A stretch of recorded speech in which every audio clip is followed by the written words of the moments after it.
びっくりしたびっくりした。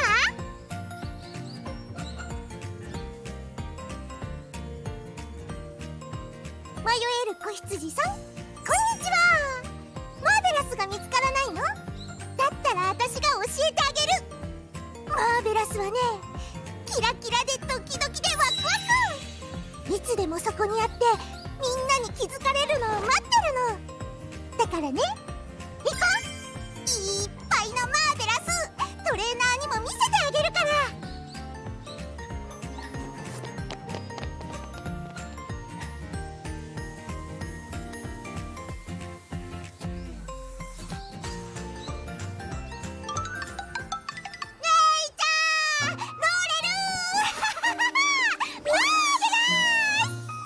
ほら遅いぞって。あれ、この間のトレーナーさんじゃん。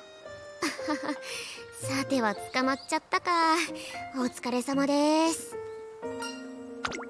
おお、自己紹介まだでしたかね。ナイスネイチャです。マーベラスとは量が同質のいわゆる腐れ縁ってやつで。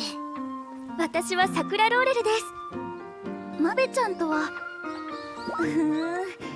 仲良しライバル同士って感じですかね。腐れ縁でライバルだって面白い。運命的でとってもマーベラスだね。あのね、トレーナー、ネイチャとローレルってすごくマーベラスなの。二人と走るとキューンってブワーってドドドドってなるの。一人だってマーベラスだけど、石はもっとマーベラスだから、それならきっとトレーナーにも伝わるはずって思ったんだ。待って待って、今のじゃ私らにも伝わらんっつの。てか、なんか変だな。今日はいつにも増してテンション高めじゃない？並走取れば私も楽しみにしてたけど。マベちゃん、何か隠してることない？具合が悪いとか。ズンズン、今日もとってもマーベラスだよ。ローレルとネイチャと走れたらもっとマーベラス。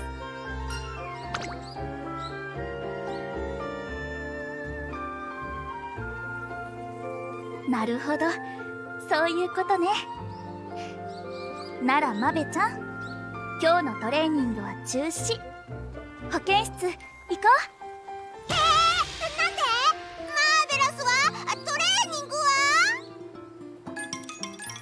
は？やれやれ、微熱のうちに気づけてよかった。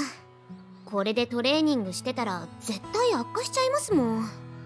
トレーナーさんも付き添いありがとうございました。マベちゃんたらすぐに無理しちゃうから。発熱までするのはめったにないですよ。今のマベちゃんは特別に体が弱いってわけじゃないですし、ただ小さい頃は病気しがちだったみたいで、その反動なのか元気いっぱい動きすぎちゃうところがあるんですよね。走れて嬉しいって気持ちはわからなくもないけど、限度がわからないっぽいのが心配で。まあそろそろ選抜レースですし、その辺をうまいことコントロールできるトレーナーさんが見つかるのを期待しますか。